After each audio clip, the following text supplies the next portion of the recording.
It's like the sequel to a bad movie. Bad loans and crashing banks. No, not last year, though. We're talking about the 1980s. And just like today, someone then had to buy up those toxic assets. One of the first was a company called Commercial Financial Services.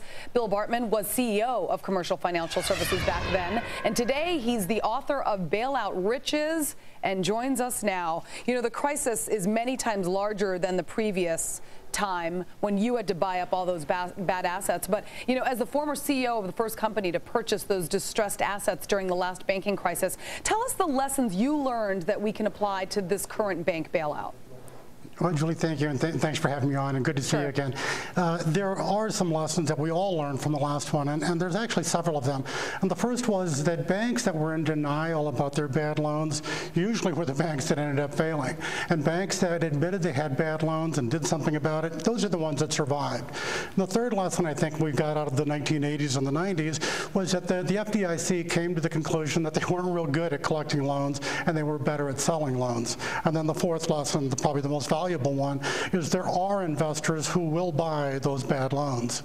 And you were hired by the FDIC, I understand, to help them manage and sell assets that the agents required from failed institutions from Main Street to Wall Street. So it can be learned today that there's a very large investor appetite to buy bad loans.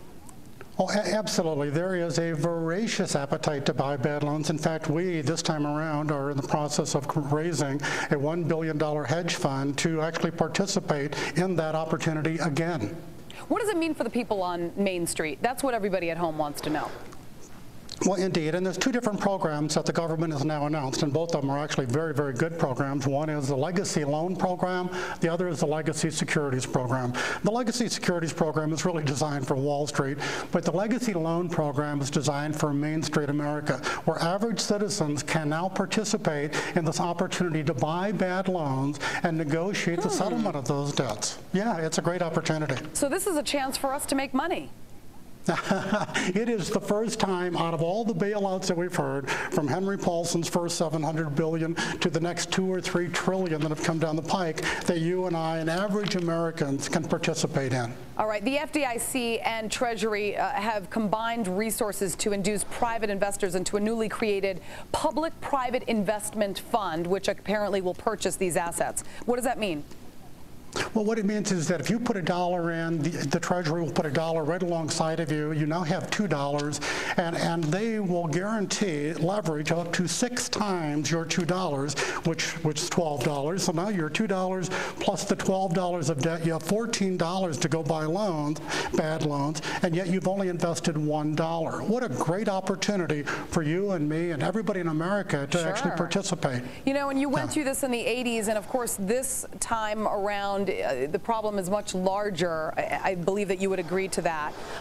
What helped those failing banks get through to the end back in the 80s that will ultimately get us out of this rut we're in now in 2009? Well, what's happening this time around is the program that you just talked about, the Legacy Loan Program. They're actually going to expedite the process. Back in the 80s and 90s, it took 10 years for 2,500 banks to go through this process of being weak and wounded and then ultimately failing. This new program has 8,300 banks that the federal government's finally just going to them and saying, gentlemen, give me your bad loans. We're going to take them off your hands. We're going to appraise them independently, and we're going to find buyers for them. All right. Well, Bill Bartmann, thank you very much for coming in and lending your expertise, and I hope the 80s happen all over again, don't you? Well, not necessarily the hairstyle so much, but you know what I mean. Yeah. All right, thank you very much. I certainly did. Thank you. I'm glad we did that segment. I've mentioned several times, especially in the business channel, that the template for now toxic assets is what we did with the S&L toxic assets in the 1980s. And everybody looks at me like I'm smoking crack, but you know, that's the template. At any rate.